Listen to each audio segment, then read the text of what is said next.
All right. Welcome to another week of the Centre Circle. You got myself, Keith, hosting today, and I'm here with Isaac. How you doing, bro? Yeah, I'm good, man. How are you? Sounding good.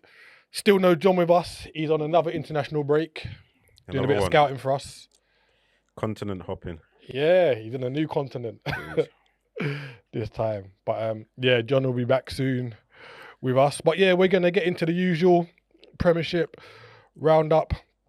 Not really much jeopardy happened this weekend, but we'll still be covering all bases. So let's jump straight into it. Down at the Tottenham Hotspur Stadium, Mm. Spurs 1, Liverpool 2. What's your take on this game? Do you know what? Right, I had I knew not that I had a feeling. I knew he was gonna win. I know. Obviously, form's been shaky. Tottenham's form's been shaky, and both when you find two teams like that, it can kind of go either way. But I had a feeling that we were gonna come out victorious. We did. My biggest issue is obviously I felt like Spurs came to kill us rather than to play football. I know people are going to say, "Oh, it's a bit hyperbolic," but I mean, what was that Xavi Simmons challenge? Let's look at that. Right, was that not bar for bar Anthony Gordon's on Virgil van Dijk? Yes, very similar. Very similar. There's no way he can try and say he was reaching for the ball. I heard one commentator say, "Oh, he was trying to get the ball." Oh, the ball was nowhere near him. Van Dijk was there was a bit of space between them. He's lunged at the back of Van Dijk's leg, which is wild to me. That's your national teammate. Like, you guys play together. You lot are going to the World Cup. Why would you want to damage your captains, your national team captains, or do anything that would damage him possibly making the World Cup? And obviously, again, I'm in the realms of hyperbole, but it was a bit nuts, right?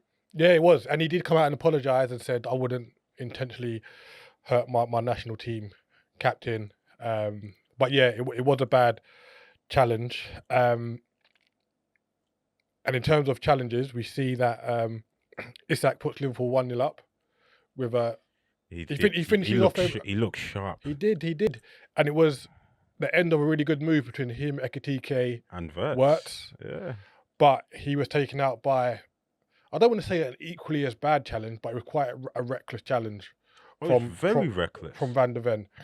And we were just speaking off mic that a lot of these challenges happen quite a lot in the box where the striker gets the shot off and they either score or it's saved by the goalkeeper, but they're caught late by a defender. It's follow through, isn't it? And it goes unpunished. Yeah, because they've scored. Because they've scored or because they've got a shot off. And I think this is something that needs to be looked at by kind of officials in general. A bit of a policy change in that. Even if there's an advantage, if the play is reckless, it still needs to be addressed. Yeah, right? because he didn't even get booked for it. No, nothing. which is crazy.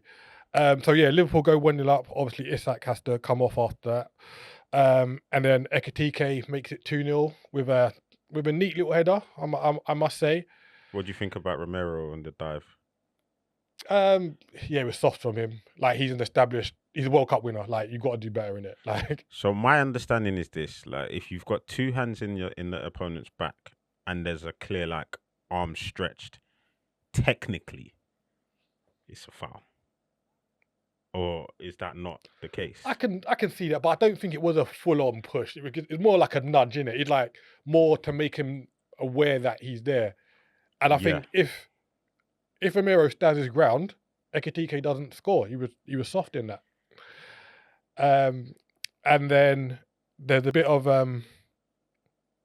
commotion towards the end of the game when Richarlison makes it 2-1, and the game state just goes out of the window. So for me, my main issue with the win yesterday was how we weren't able to control the game when Tottenham were down to 10 men and 9 men. So my thing with that is this: look, when you want to pack out the box 11v11 and you control, you put bodies in the middle to control it, to dictate it. you see that it works, and the extra man in the middle usually tends to work. But when a team goes down a player, and which is what I found with Liverpool at the Liverpool game, Liverpool versus Tottenham, that packing of the midfield tends to kind of go against the team with more players because you've got an unnecessary body in the middle. What you really should be doing, what I find you should be doing, is trying to get the ball out wide, quickly stretch them, pull them apart. So they have to mark you rather than them forcing you to defend in your box, essentially. Right? And I feel like we didn't utilize the extra man the way we should have, or we would have liked to have, right? And then when we went down to 9 men, when they went down to 9, I know the tails are up because they want the win, and they, it's momentum, it's the dying moments. But again, and I think what would have helped us is Isak, or a player like Isak who can stretch them, or Chiesa, being that he's the fresh legs, push him high and wide. And then when we get the ball, get it up the field, get him to hold on to it, and then let us work up the field. I think we just sat deep and to try and soak up the pressure. And you know what happens when teams tend to do that? It usually tends to go against them. Yeah, yeah, definitely. But I think I think that's on the manager and the players, because there was a few instances where the ball broke when they were down to 9 men. There was a chance with Curtis Jones. Yeah. And he tried to do like a difficult pass rather than kind of going to the corners or just putting the ball as far away from your goal as possible. Even though you've got the 11 men, just trying to keep the ball and let the Spurs players do the work. But it happens. Thomas Frank, Tottenham not on a good run. Is there pressure on him because Tottenham are a big club, or are they a big club? Yeah, Tottenham are a big club. In what sense? Because they don't win it. They haven't. All right. They won the Europa League, but if you were outside of that, if you were naming the top 5 biggest clubs in the Prem, you'd put Tottenham in there. But we don't.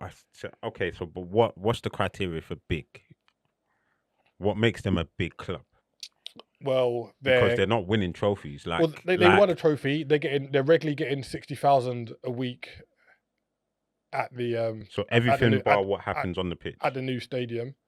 But yeah, I think you've got to look at it as when you say big clubs, you've got to kind of look at it what they do on the pitch and what they do off the pitch as well. Tottenham are a draw. They're in London. They generally qualify for the Champions League. Like what more do you need than regularly getting 60,000 people, dining at the top table, and now they've won a trophy? They're the criteria for a big club. And if you're hitting 2 or 3 of the markers consistently, I feel you. I don't think they hit consistently, but off the pitch stuff, yeah, fine. Yeah, but on the pitch, debatable. Yeah. Just back on Liverpool, Isak injury looks like he might be out for a couple months. They're saying at least.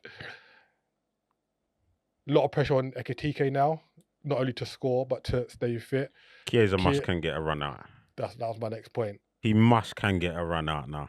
If he doesn't get a regular run in the team now, we know there's an issue beyond the football. And I don't think the issue is with him towards Slot. I think the issue is with Slot towards him. Because he's been very respectful, and all the time he's been slighted, left out the Champions League squad, not come on for certain games, etc. And I don't get it because he delivers when he plays.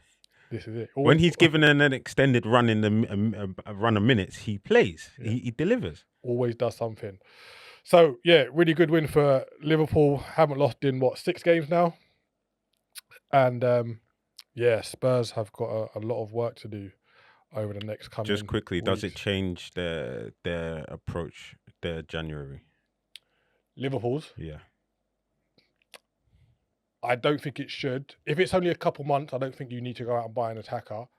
If Liverpool are going to do any business in January, they need to buy a defender, a centre back. I think they'll cover the centre midfielder issue next summer. I don't think that'll be a January thing. Be very surprised if they make any moves. It has to be a centre back for me. Mm-hmm. Has to be. Right, moving on to the North East. Newcastle 2, Chelsea 2. So Newcastle looking to make amends from a pretty poor result in the league last week against their rivals. They started off well, go 2-0 up against Chelsea, Watermade, two fairly decent goals, one in the 4th minute, one in the 20th minute. And you think, right, this could be a nice little bounce back for them. But no, James hits a very nice free kick. And then João Pedro gets the equaliser, assist from Sanchez, which is not bad at all. Game of 50-50, game of two halves, as they normally say. The old cliche, Yeah. game of two halves. Yeah, pretty much. And again, for me, it just kind of highlights the question marks around Eddie Howe. Because 2-0, and I know 2-0 is a dangerous score because you're not out of sight just yet. And the next goal, one goal can turn the tide, right? And that did for Chelsea. That free kick obviously turned the tide. But you're 2-0 up at home. You should be doing a lot better to, you should be leaving with all 3 points, if we're being honest. If you want to compete and get in the mix with the big boys, these are the games that you should be leaving with 3 points, especially after going up 2-0. Chelsea, on the other hand, is the first half a symptom of what's been going on with Maresca on the board? Or is it just more of their inconsistency? What do you think? I think it's a bit of both. So, I could do a bit of research, and obviously he came out last week and said it's been the worst 24 or 48 hours of my managerial career at Chelsea. And it seems that he wants a little bit more control or more say into the transfer dealings that go on with Chelsea. But the board are pushing back and coming in and saying, well, we hired you as a head coach, we do the transfer dealings, and you essentially coach the players. Which is essentially what you find at most clubs these days, right? Yeah, that's becoming a The very head coach model. a very regular model. And I think he's struggling with that, where last season you kind of have the success, you do well, you get back in the Champions League, you win the Conference League, you win the World Club Cup, it's all rosy. But when things are going wrong, that's when you kind of start having a look about, is this actually what I want, and is it working for me? So, first question is, where does he think he's gonna go, where he's gonna get that kind of free reign in terms of he picks the players who ultimately get brought in and out of the club? It's tough to say, because I'm sure there are clubs where a manager has not total input, but they have more of a say than what he has at Chelsea currently. So more of a committee, Yeah, rather than yeah, here's a player, make it work. These are the toys. You know what I mean? Entertain yourself, kind of thing. Yeah, do you know what I mean? It's it's tough for him, and also with the model that they employ, a lot of the players are very young, not necessarily inexperienced, because a lot of them have played at kind of Champions League level, etc. But when it's time to get into the nitty gritty of it, who are Chelsea's leaders on the pitch? Could say maybe Reece James, but he doesn't really seem like mad vocal on the pitch. Enzo Maresca's not Enzo Maresca. Fernandez is the vice captain. Again, he's more of a hothead rather than a calm, right, lads, we need to settle down and kind of get the ball moving, etc. Focus on the game. Who else is there? There's no one that really stands out, and I think that's what they're missing to some degree. But we know, or we seem to have an idea of what the Chelsea or Blue Coast strategy is, right? And that is buy young, tie them down to Mad contracts, death row contracts, and then sell for a profit, right? And we've seen that ever since Bowley and the American owners have arrived. So I'm pretty sure he would have known that was the strategy or the policy before coming in. So what makes him think that he's going to be able to change that? Yeah, I guess Because it seems to work for them. Yeah, it works in terms of like they're picking up the odd cup here and there. But I asked a Chelsea fan, when do you honestly think that you're going to be challenging for the title? And he went, under Blueco, I don't see us challenging for the title for the next 5-6 years. And that was his honest opinion. He was like, in terms of a business model and maybe picking up the cup here and there, he's like, yeah, fine. But as a league winning organization, he's like, I don't see it anytime soon. So then I don't understand Maresca or his approach or his thinking. Then, if anything, I would, if I'm in his shoes, I would approach the board, the ownership, and just be like, okay, what's the direction that we're looking to head in? Is there any leg room for what I would like? If not, then it's on you to then make a decision. Do I stick or do I go? Yeah, I agree. But coming out and doing this But almost Salah-esque toys out the pram kind of thing, But it based on what doesn't he make said, sense. based on what he said in the press, he might have had that conversation and it might not have gone the way So then it's he time to wanted. stick or go. So yeah, let's keep our ears to the ground and see if he's there come the start of next season, because it could get a bit techie.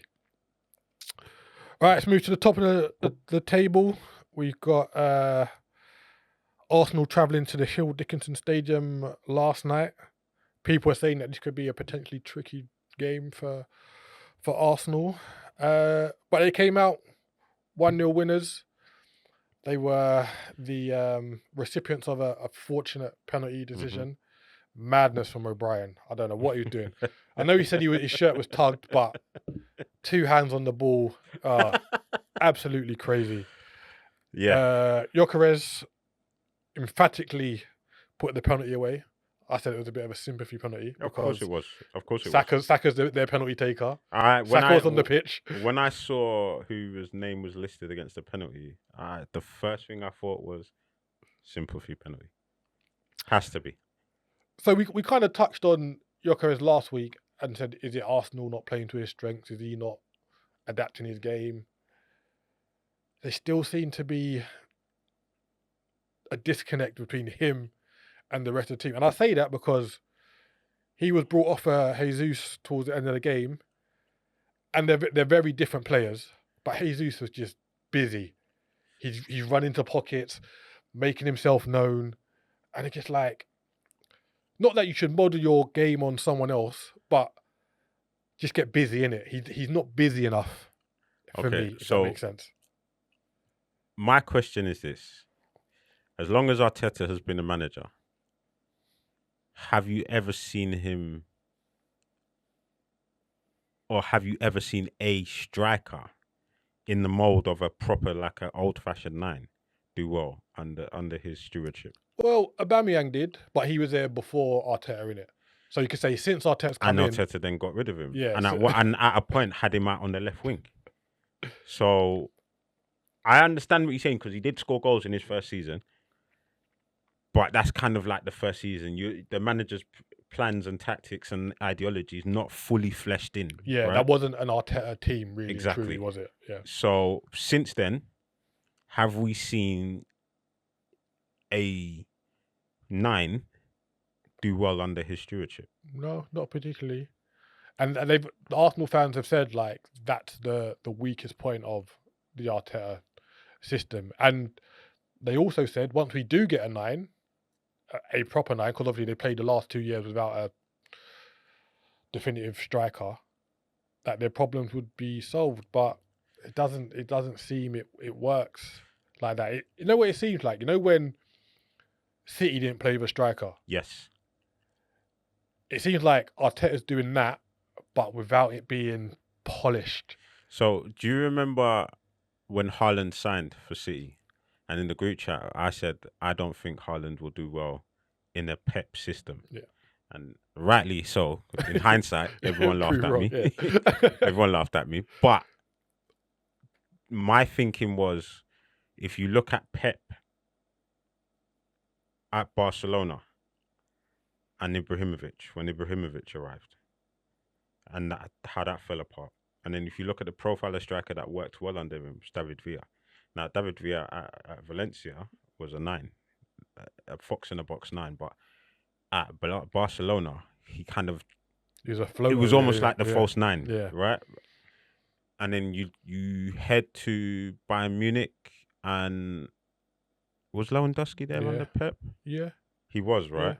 But Lewandowski was very much, again, another kind of fox in the box. He wasn't your typical there were times where he was a poacher, because you don't get those kind of goals without being in those positions. But he very much, his link up play. I think what I'm trying to say, his link up play was a lot better than what you would expect from Gyökeres or Haaland Yeah. or those kind of strikers. So I think that's probably why I looked at Haaland going to City and thought, maybe this might not work. But obviously I was wrong. I think ultimately for me, I don't know if Arteta knows how to get the best out of Gyökeres, but time will tell. I could be wrong again. Yeah, it's quite early days in his career, so I don't think there should be too much doom and gloom. But I can understand why there might be a bit of concerns. Gabriel hasn't played for a few games. They've managed this kind of bit of a tricky period quite well. They didn't play well against Everton, particularly, come away with the win. Same against Wolves. Villa, last minute winner. So I think Arteta will be quite pleased with how it's gone over the kind of last three or 4 weeks without Gabriel, and they're top of the league at Christmas. You sent a stat into the group chat saying that is it 5 times they've been top at Christmas and haven't gone on to win the league. So let's see. They've got Manchester City and Aston Villa breathing down their necks. So let's see if they can stand the heat in the kitchen. And speaking of Aston Villa, look at you with the segues. Just flowing with it. They ran out 2-1 winners against Manchester United this afternoon. Morgan Rogers with a double, either side of a Cunha goal. At half time, it was 1-1, but I would say that Manchester United were the better team. Really? Yeah, in the first half, I would say they were controlling the game a little bit more. I think the Villa goal was against the run of play. Are we talking about ball possession, or are we talking about actual stats? I mean, actual gameplay here. Like, because one team holds onto the ball a lot more than the other team. But I think you've got when I say they were the better team, they fashioned more chances and had more control of the ball. I think you've got the two kind of intertwined in terms of stats and. Villa had more chances. Villa had more big chances. First half. First half. Okay. They had 7 shots. United had 5. They had 3 shots on target each, but Villa had 3 big chances to United's 2. Villa had 3 corners to United's 2. I still stand by it, man. I hear what you're saying. And eye test, you know what I mean? I hear what you're saying, and then this is where it all becomes subjective, right? Because I watched that first half and I thought, Man United have got the ball and they're not doing anything with it. It looked to me like Villa were the better team. Yeah, we'll have to agree to disagree. But I think Euro was very poor for Aston Villa's first goal. Rogers picks up the ball down the left-hand side, and Euro does nothing to stop him from cutting in on his right. We all know he's capable of striking the ball well, got pace on him. Really good finish. And then you think, right, Villa are going to go in at half-time, 1-0 up. But Matty Cash, who's had a really good season so far, I'd say, dawdles on the ball, gets robbed by Dorgu, goes to Cunha. And again, I think that was a really good finish from a tight angle, essentially. But again, second half, Yoru sleeping on the ball, nicked by Rogers, who makes it 2-1 with another good finish. And yeah, I said, Aston Villa, are they in the title race? They're 3 points off Arsenal. Well, of course you have to. You can't discount them. They've been on a great run since an uncertain since the first start 5 games to of the season. and since then they've kicked on. Morgan Rogers has found form. The only concern for them is that Ollie Watkins is not firing. You know, in a title winning team like them who kind of rely heavily on his input or have relied heavily on his input. Obviously now Morgan Rogers is kicking up and Daniel Marlin comes off the bench and John McGinn's been in fine form. But you need your star striker to be firing the goals in. Is it a concern if the goals are coming from elsewhere? Yes. Are you saying yes because you don't think the other players can sustain scoring, or the fact that if you've got a player in his mould, he should be putting the ball in the back of the net? Both. Because let's be honest, last season when Rashford replaced him, he kicked up a stink and said, "I should be playing. I'm the man." Okay, well, no one's. You're now back in the seat, and you're not firing. You're not scoring. It's one of those things where when you say something publicly, it can and will be used against you. And he hasn't really done any numbers since he's come out and said that. So it's like, if you want to back your chat, you got to, you know what I mean? Exactly. You got to put the ball in the back of the net. Yeah, I mean, look, they're lucky that Rodgers is kicked up, and I think that is obviously more of a personal thing, the way I'm looking at it, because obviously he wants to go to the World Cup. So they're the beneficiaries. They're going to be the beneficiaries of his good form.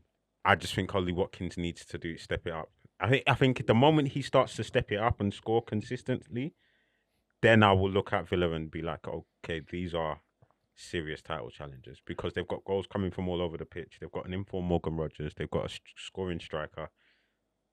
Yeah, I think the only downside is their squad depth and the fact that they're in the Europa League. I don't think... What's the issue with their squad depth? I don't think it's big enough to sustain a Europa League run, which we know that Emery is very good at winning. And if they are going to be in touching distance of Arsenal and Manchester City, come the back end of the season, you got to start rotating a little bit. Like the burnout of them players. My only concern is that some of these players will have an eye on the World Cup. Are they going to do an Oscar? Possibly. And if you're a bit confused about what that reference means, there was, I think it was Oscar at Chelsea when was it the World Cup or was it the Copa America? There was an international one of the major tournament on the horizon, and Oscar's performances just dropped off a cliff towards the back end of the season. You got to protect yourself. And then obviously when he went away with the national team, he was balling out. So yeah, but a really good win for Villa. Just on United quickly, with Mbuemo off to the African nations along with Ahmad, there can be a bit of rotation in the Man United team. We thought Mainu might have come in, but he picked up a knock this week, so it's kind of hard to say what would have been if he had been in the starting lineup. We briefly touched on Ugarte. Get him out of here. He was so poor today. Not at the races for some reason since he signed for Man United, and yeah, I don't know what they do about that, to be honest. Can we just touch on Amorim and Mainu, the Mainu situation? I know we spoke about it last week, but my question is this, and I've come to this kind of thought process just again hearing other discussions and seeing comments and etc. Do you think he would do this if Fergie was still in charge? Mainu. Do you think Mainu would be toys out the pram? His brother Jordan would be doing free copy Mainu. I don't think Mainu's said anything wrong, to be honest. Like, and the brother thing, apparently Mainu didn't know he was going to do that. So his brother's a bit of a influencer. Yeah, no, for those that don't know. And I think it was just kind of to highlight to put a spotlight on the situation. But I think Mainu's been pretty respectful about the thing. He hasn't really come out in the press and said he might not have come out in the press. I should be playing. And I think that the reason why there's noise around Mainu is because Man United are not playing well. Yeah, but the reason why, all right, he might not have come out in the press and said anything, but he's also not come out and just been taking the Chiesa route and just been like, no, I'm here for the team. Blah blah blah blah. My focus is on getting back into the team and But making sure again, United is do it well. is it down to the player to do that? Like It if, the, kind of if is, because if there's noise floating around your name, it kind of is for you to come out and just shut it down. That's the way I see it. I think prior to his brother putting a t-shirt on, I don't think he has to come out and say something. If the manager's not playing you, the manager's not playing you, innit? And if you haven't come out and said, "Well, I'm annoyed the manager's not playing me," then that's just the situation. I think now the brother has come out and said free Menu.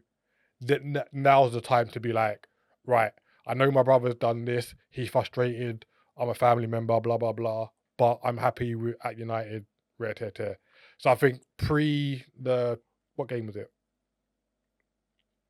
Bournemouth. Yeah. Pre the Bournemouth game. Fine with him not saying anything. Now I think he should. A little statement, a little notes app thing. You know what I the just celebs think, like. look, I know Amarim's not in the best of positions right now with the way United are playing, but I just think that he's been dealt, and I think it's just a bit harsh on him because he's also trying to steer United back to winning ways, but it doesn't help when you've got players or representatives of the player, i.e., family members, behaving in certain ways, right? It just doesn't help. If the ultimate goal is for United to move forward and everyone wants to pull in the same direction, there needs to be some sort of harmony. Yeah, I And there agree. needs to be some backing towards the manager. And if the manager says, look, you're just not playing, then you're just not playing. If you feel a way about it, talk to your agent come the end of the season or come the next window, then look for a move. But Yeah, we'll see how that one pans out. Right, let's run through the rest of the weekend's results. Leeds 4, Crystal Palace 1. I was not expecting this result, to be honest. I know Crystal Palace are in a difficult position. They played on Thursday, which would normally mean you play on a Sunday. But because they've got a Europa League quarterfinal, not Europa League, sorry, a Carabao Cup quarterfinal game against Arsenal on Tuesday, they had to give a fixture, and it was this one. When Liverpool had to play two games in two different continents on 2 days. Yeah. It happens. Speaking of squads, Crystal Palace haven't got the biggest squads. So yeah, a double from Dominic Calvert-Lewin, Ampadu. Listen. Don't say it. Don't say it because it's not going to happen. Listen. You're trying to manifest something that's not going to happen. Listen. How many is that now? But what I'm going to say is 1, 2, 3, 4, 5, 6 in 5. 6 weeks ago it was Welbeck. Now it's Calvert-Lewin. It's not going to. Neither of them are going. It's fine. All right, we'll see. Statch with a nice free kick. He scored a couple free kicks this season. And a Venny penalty consolation goal for Crystal Palace. They need to strengthen their squad in January and strengthen quick because they're doing quite poor in the Conference League and they're just falling away in the league at the minutes. But yeah, really good win for Leeds. Bournemouth 1, Burnley 1. Semenyo, the summer transfer, winter transfer window rumours away from Bournemouth. It's looking like United or City. They're not resting. So, and if he keeps scoring, we never know what's going to happen. Ambrosia with a 90-minute equaliser for Burnley, who need to pick up some much-needed points. Manchester City 3, West Ham 0. Haaland doing Haaland things. We've seen this movie before. City just go about their business, ticking over, win after win after win, goal after goal after goal, and next thing you know, they're champions. And the thing with both his goals were, he took a shot initially, it's either blocked or saved, and he's like there for the rebound, just reacting before everyone else. Sharp. Just in there, and also he got an assist for Reinder's goal as well, which was good. Wolves 0, Brentford 2. Rob Edwards, get ready for life in the Championship because these performances are not doing you any favours. Lewis Potter with 2 goals, and Larson misses the penalty for Wolves to make it. That could have made it 2-1. But when your luck's against you, your luck is against you, man. against you. And pretty much a non-event match. Brighton 0, Sunderland 0. I don't recall much happening from No, neither do I. from that game, to be honest. And there's a Monday night fixture. Fulham at home to Nottingham Forest tomorrow. There's bizarrely no full Boxing Day fixture. Don't know why the Premier League have done that. It's only Man United v Newcastle on Boxing Day. The rest of the games are on the Saturday and Sunday. But he's looking forward to that. Yeah, Man United, Newcastle, fairly decent game. Arsenal have got Brighton, Liverpool, Wolves. I think the standout fixture of the weekend is Chelsea v Aston Villa. It'd be good to see if Aston Villa can take their form to Stamford Bridge. So yeah, that wraps up another week of Premiership roundup from us. We'll be back next week. Have a good Christmas. And please do the usual liking, sharing, commenting, and all that good stuff. Peace. Peace.